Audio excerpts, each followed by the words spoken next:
Hi, I'm Mark Gaylor. I'm a Sony Imaging Ambassador, and in this video tutorial I'd like to talk to you about steady shot.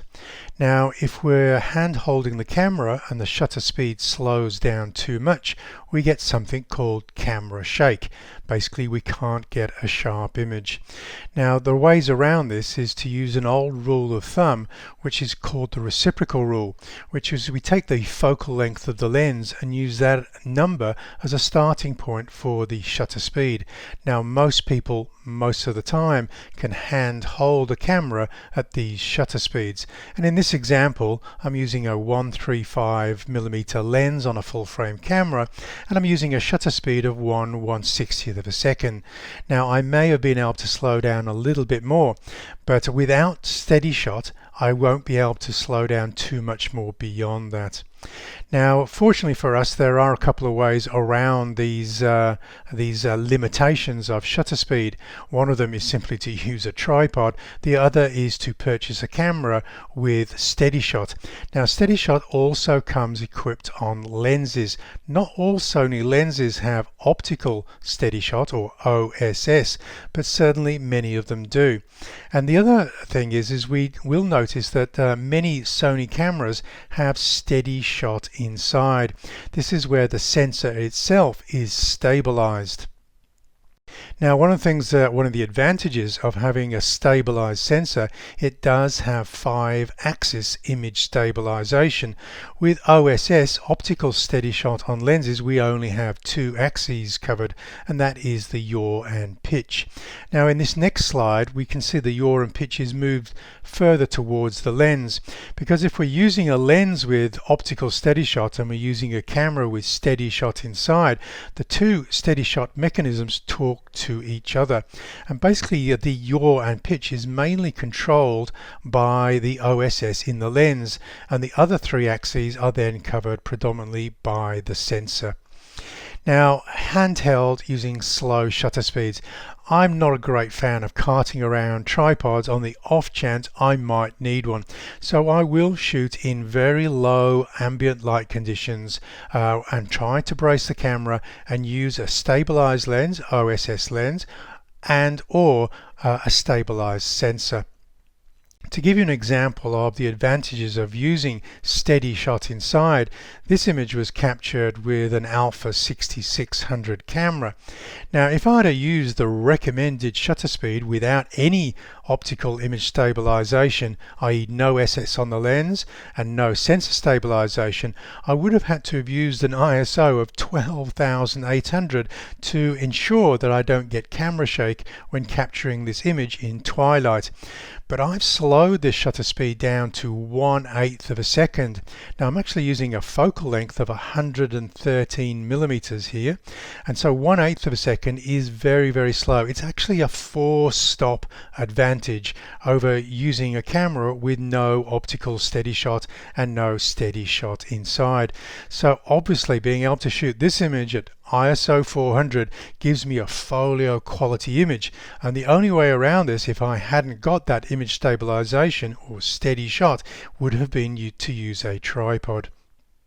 Here I am again using a 66mm focal length, 1/8 of a second at f5.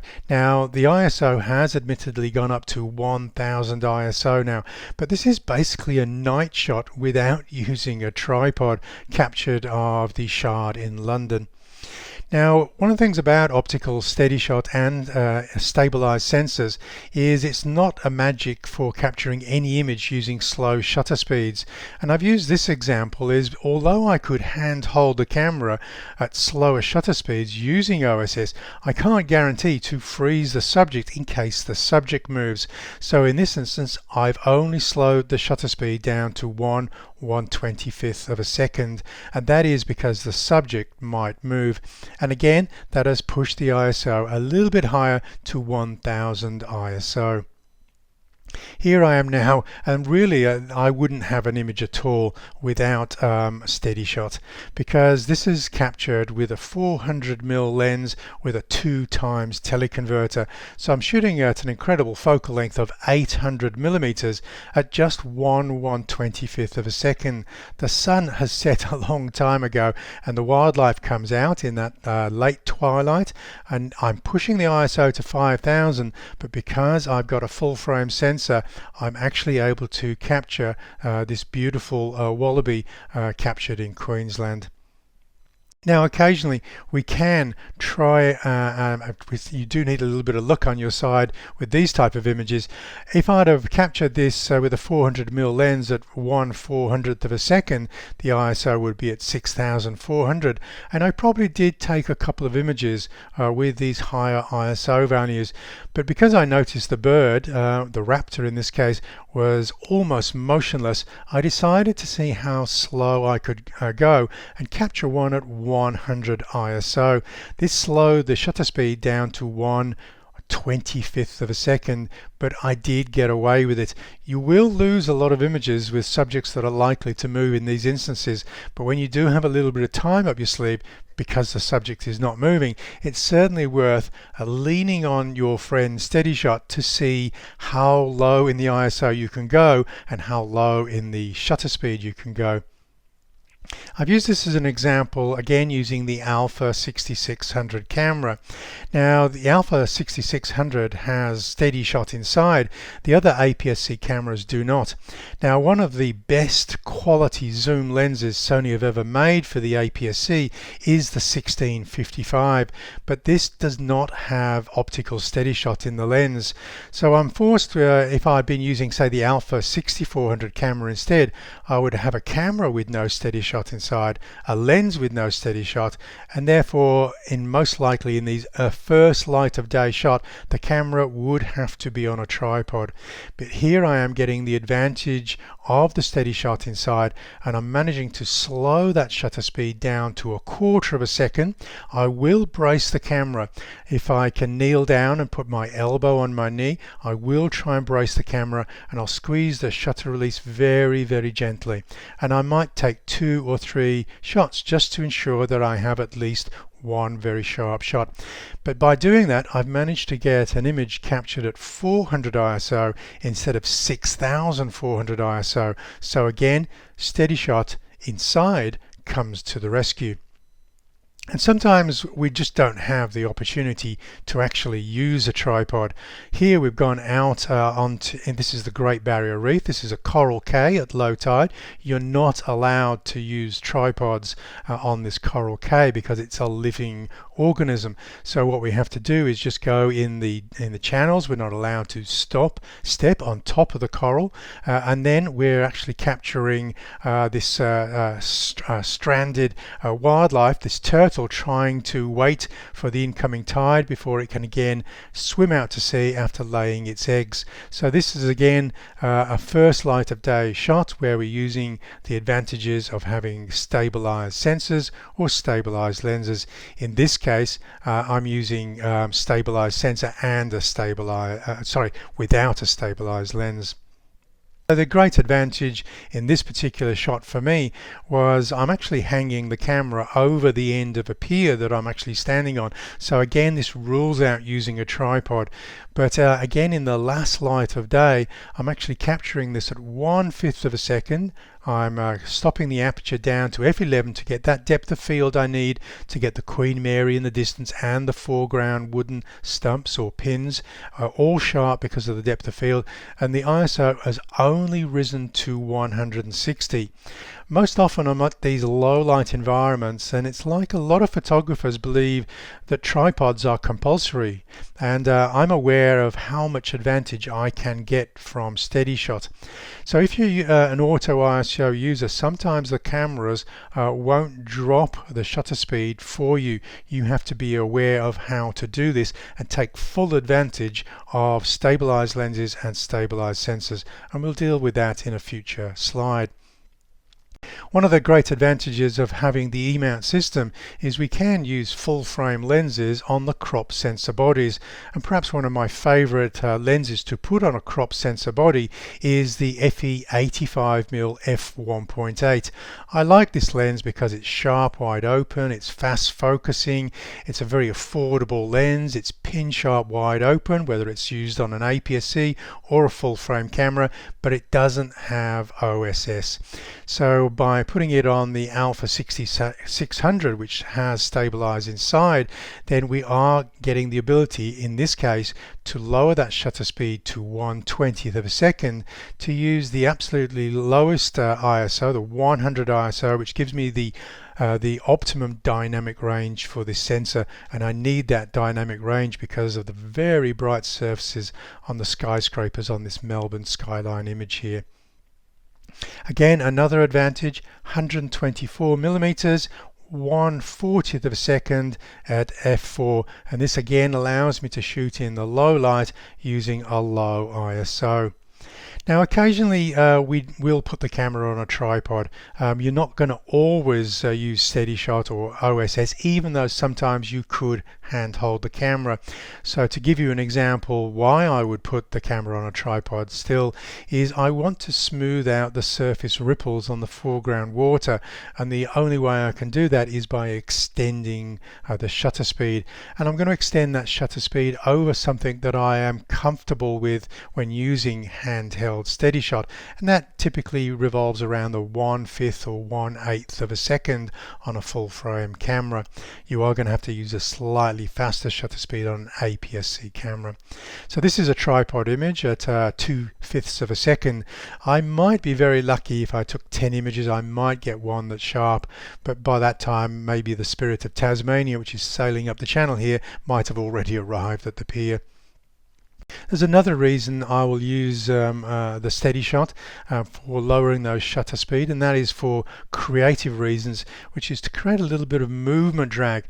Because the water is moving much faster in this image, just 1/13th of a second does allow me to get that blur on the water, and 1/13th of a second on my 1635 lens is enough for me to know that I can hand hold this shot, and again at 100 ISO. Now I'm going right down to the base level of my comfort zone now. Here is I'm actually capturing this one at 1/4 of a second. I'm actually capturing this of a Sony Advocate called Fraser Leal on Fraser Island, and what we're doing here is I want the movement blur again around the water going back out. I'm just getting the tripod and Fraser sharp. There is a little bit of subject blur because he's obviously turning his body ever so slightly, but this is a shot that I wouldn't have got with a tripod necessarily, so I can move quite quickly without having to lug around the tripod, and yet I can get the creative outcomes. Now let's go and look at some of the finer details of steady shot, and I'm sure I'm going to probably cover a couple of things in the following slides that you may not be aware of. First off, on many Sony lenses we have a steady shot, optical steady shot switch on the actual lens, on off. Now when we have those lenses attached to the Sony cameras, any steady shot menu items will be grayed out. We're basically controlling on off on the lens. So if you see that grayed out on the camera, you know to go over to the lens to switch off the steady shot or switch on the steady shot. And so just be aware of that. There are some times where steady shot is actually not going to be your friend.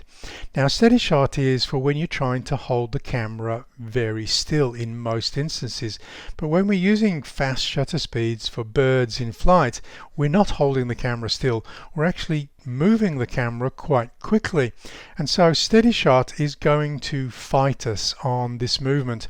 So we really want to switch steady shot off when we're doing these tracking shots that we're using fast shutter speeds.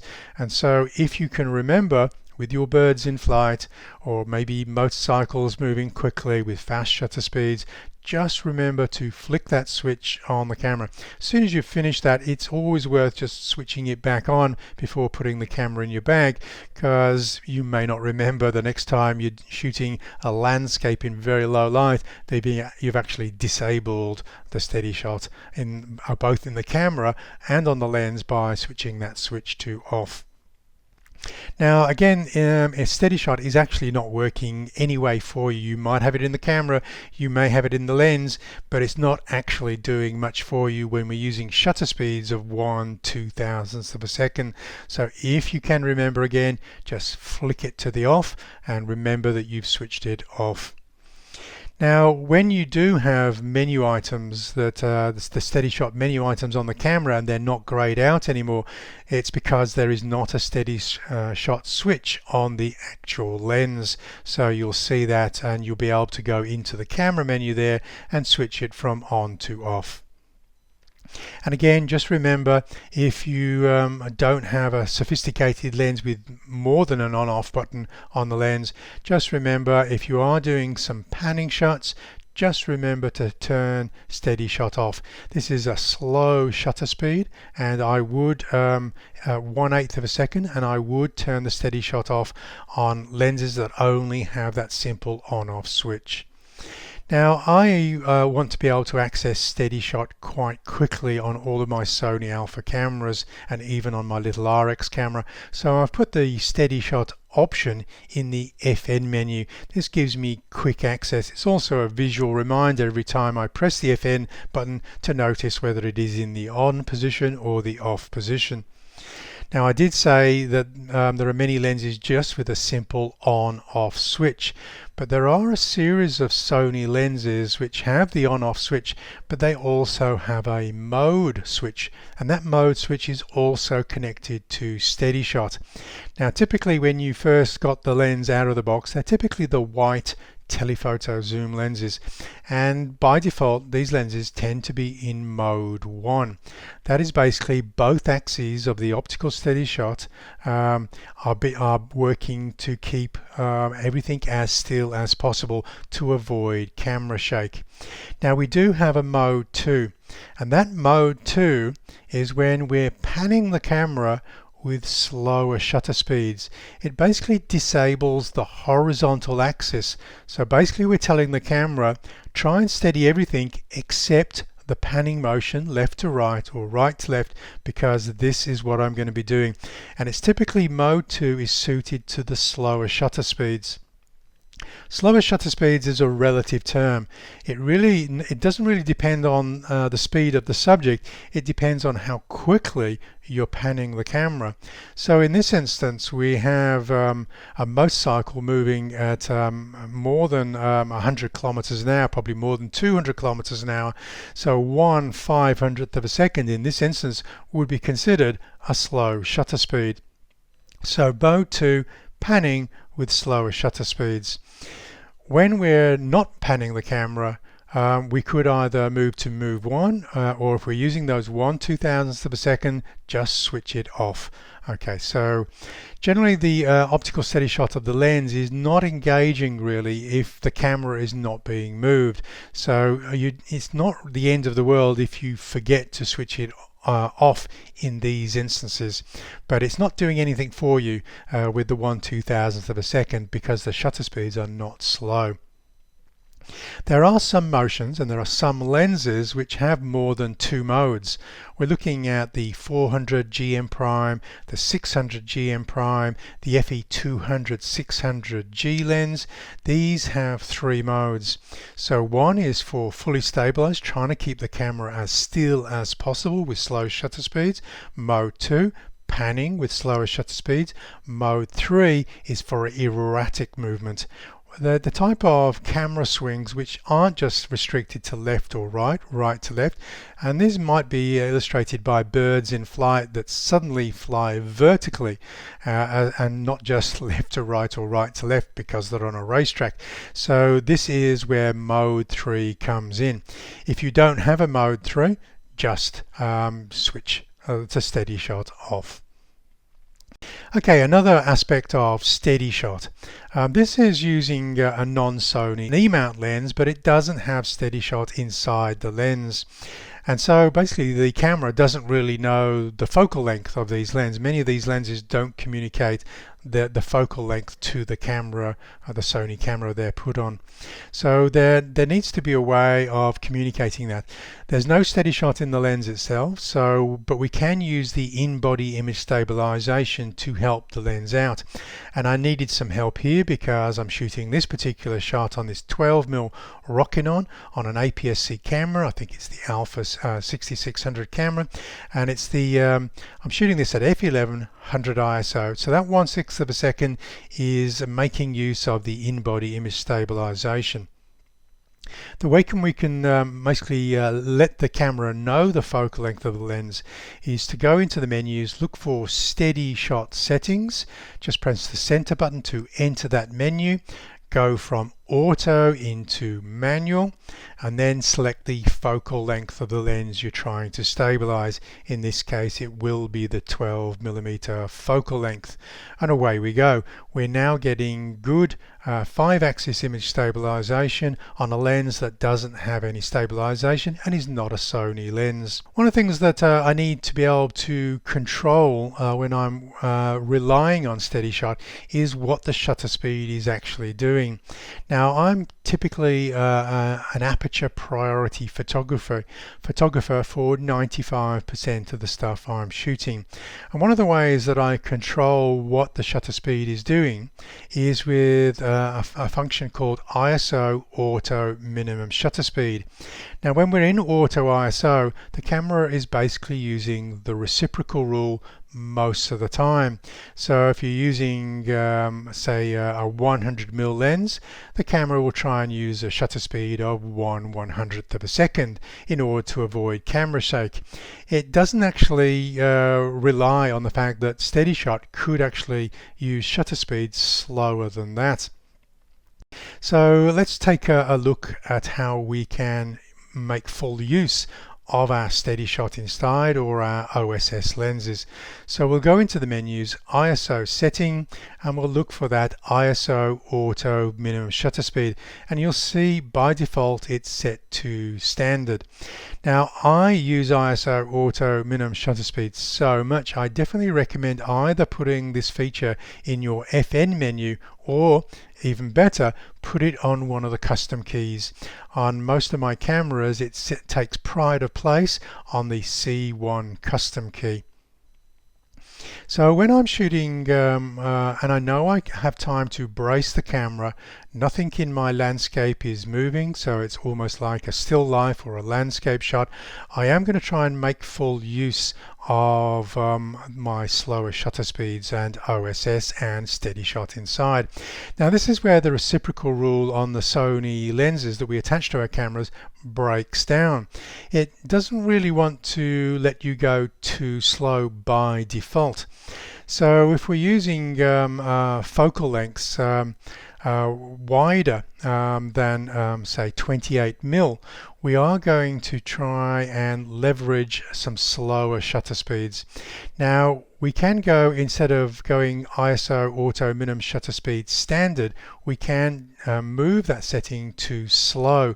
This will allow us to go below the 1/30th of a second.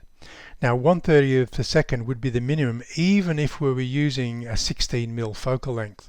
So by going to slow, it allows us to connect that reciprocal rule once again and slow that shutter speed down to 1/15th of a second.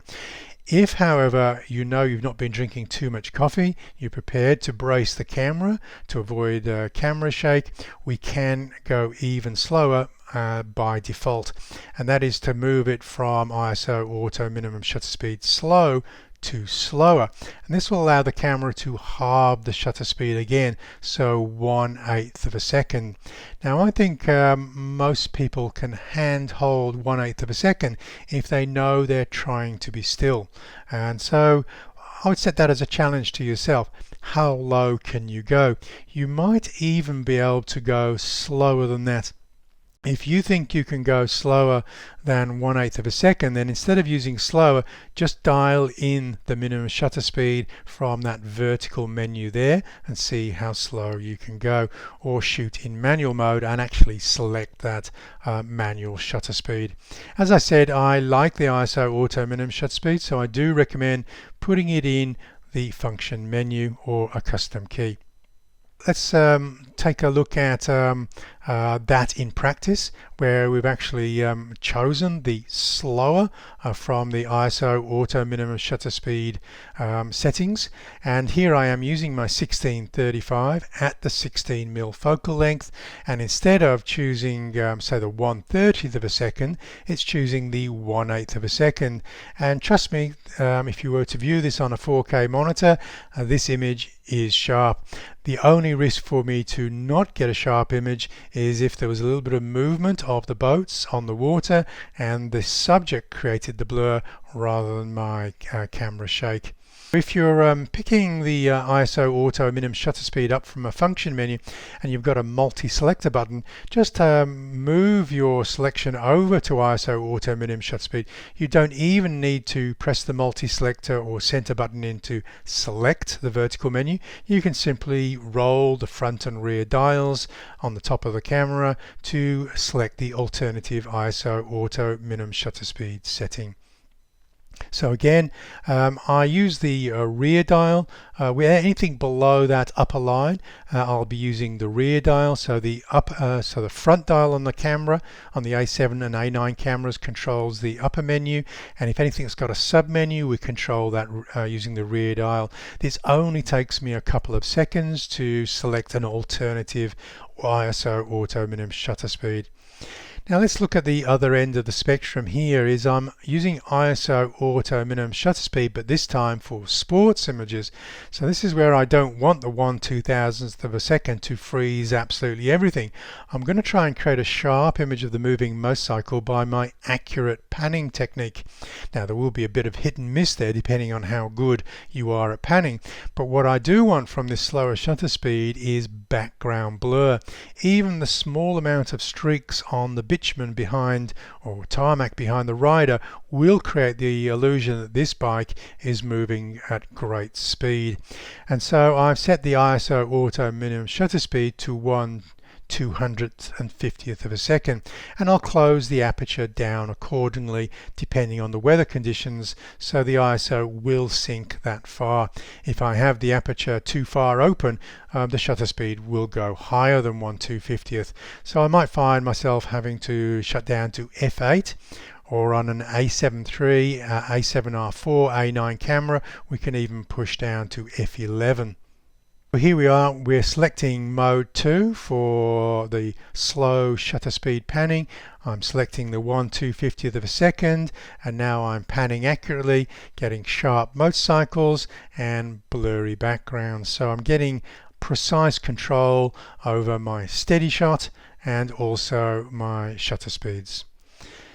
And if you don't have those settings on the lens, just remember, switch the steady shot off. We are going to still get a reasonably high hit rate once you've practiced your panning technique. Perhaps I would start with on slightly slower moving targets than GP motorcycles. I would start maybe with skateboarders and bicycles, and we can slow the shutter speed down to say 1/30th of a second, and then see how much lower you can go. Often I see on the forums questions about steady shot when cameras are on tripods. Now it used to be the case that the OSS on lenses, specifically the lenses, would carry on sort of like the gyros, would carry on vibrating even when the camera was on a tripod. And over long shutter speeds, maybe a couple of seconds or longer, this vibration from the OSS mechanisms inside the lens, the vibration would lead to unsharp images.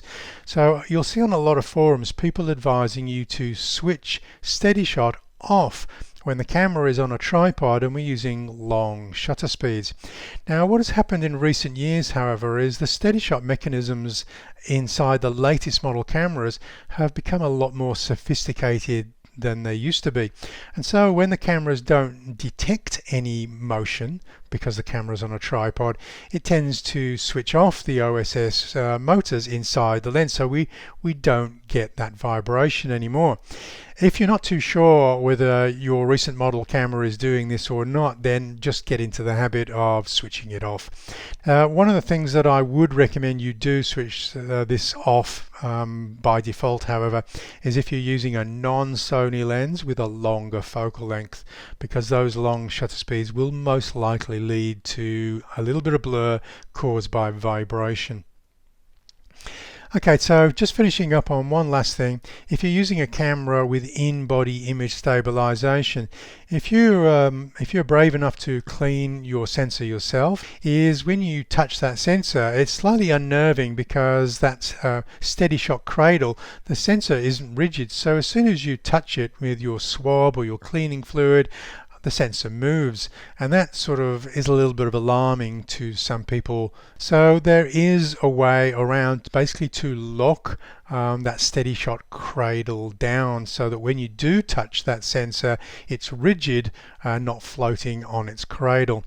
So when you go into cleaning mode in the menus and then hit enter, you'll notice the vibration of the sensor. Once the camera has finished vibrating, trying to shake the dust off the sensor, you'll get this message. It's basically saying the auto cleaning is finished, switch the camera off and switch it back on. Now, before you switch the camera off, if you were then to clean the sensor would be in its lockdown state, so the sensor won't move during the cleaning process. So just hold fire switching the camera off at this stage, and then once you've finished cleaning the sensor, switched it off and then back on. Okay, hopefully you learnt a couple of tips about using SteadyShot. Obviously the combination of OSS on the lens and in-body image stabilization is giving you the best of both worlds, so you are getting the maximum advantage. But if you're using OSS on lenses, you're still going to get some significant help from that. Or if you're using an in-body image stabilized camera without stabilized lenses, you're getting the advantage there. Okay, I'm Mark Gaylor, Sony Imaging Ambassador. Just give me the thumbs up. Head over to my website, www.markgaylor.com. All of my learning resources are absolutely free there. If they have been exceptionally useful to you, just consider making me a small donation. The Aussies would say shout me a coffee, to show that you value what I'm doing, so I can carry on in future weeks and months and years building the learning resources for the Sony Alpha community. Thanks for watching.